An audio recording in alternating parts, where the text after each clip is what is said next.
We usually celebrate the feast day of saints on the occasion of their death anniversary. Maliban lang kay St. John the Baptist and even our Blessed Mother, Mary, pinagdiriwang ang kanilang kapistahan sa araw din ng kanilang kapanganakan. But generally, yung araw ng kamatayan ng pinagdiriwang para sa kanilang kapistahan. Sa araw nito, pinagdiriwang kapistahan ni St. Pope John Paul II, pero ang date na ito, October 22, hindi naman araw ng kanyang kamatayan because he died April 2, 2005. We were then attending Kalakbay Seminar together with the youth ministers in Central Luzon. Nasa Cabanatuan kami at biglang napagising kami kasi yung youth leader ng Iba Zambales na si Madonna, bigla siyang umiiyak, kumahagulgol. Nabalitaan pala niya na kamamatay ni Pope John Paul II. Alam naman natin, malapit si Pope John Paul II sa mga kabataan.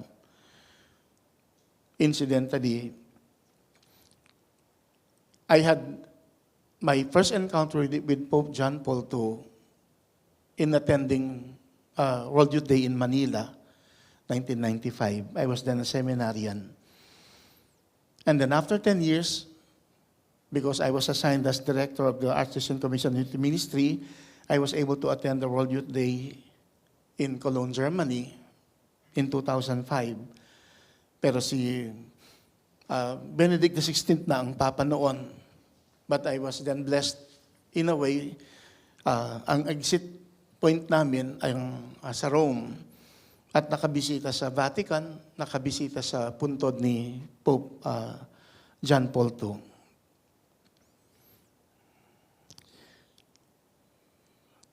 Sana kasabay ng feast day ni San Pedro Calungsod kung death anniversary ang naging batayan ng kapistahan ni St.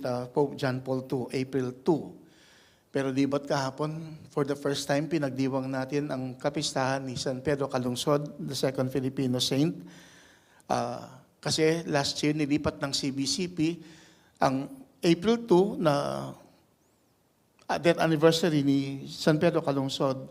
Pero dahil ito'y natatapat sa Holy Week o kaya Easter season, kaya minabuting nilipat doon naman sa anniversary ng canonization ni San Pedro Calungsod. Hindi marahil kinonsider ng yung araw ng kapistahan ni St. John Paul II, yung kanyang canonization anniversary kasi April 27, pasok din doon sa possibly Lenten season or even Holy Week or Easter season. At isnaalang-alang yung hindi anniversary ng kanyang canonization kasi dapat October 16, ginamit yung kanyang inaugural mass bilang Papa, October 22. At yan ang dahilan kung bakit sa araw nito pinagdiriwang ang kapistahan ni St. Pope John Paul II.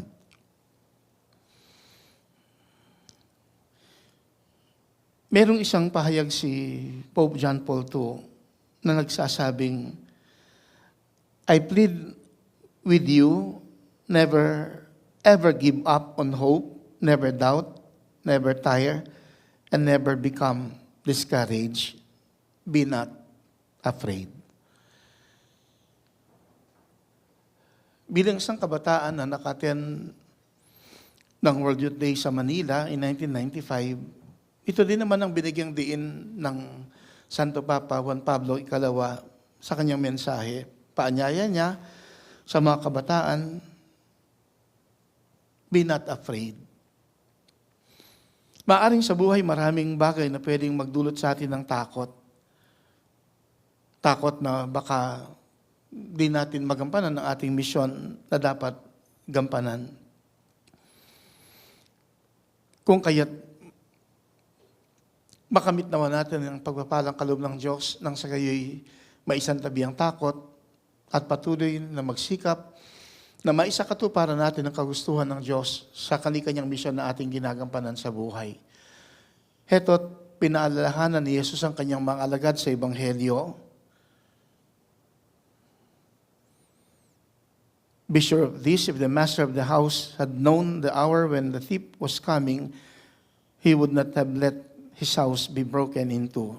You also must be prepared, for at an hour you do not expect the Son of Man will come. Kaya bilang isang tapat na alipin, hamon sa atin ng Panginoon ay patuloy tayong maghintay at maging handa sa kanyang muling pagbabalik. Hindi naman natin matukoy kung kailan, kaya't kinakailangan na lagi tayong handa, maging tapat niyang lingkod, maging tapat tayong alipin. As we then celebrate the feast day of St. John Paul II, may we be inspired and empowered, especially the young people, as we continue journeying together.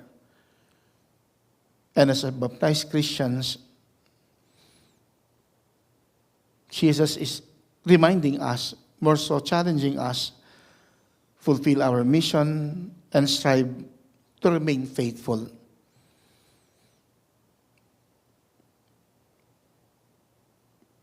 And through the life and mission of St. Pope John Paul II, asking us, I plead with you, never ever give up on hope, never doubt, never tire, and never become discouraged. Be not afraid. May God then bestow His blessings upon us to strengthen us and give us enough courage in order for us to act and be hopeful in life. As we then ask for the powerful intercession of St. John Paul II on his feast day today, may we respond favorably to the invitation of this reflection, fulfill our mission, and strive to remain faithful, be not afraid, with God's grace, act, and be hopeful. We pause for a while in the silence of our hearts.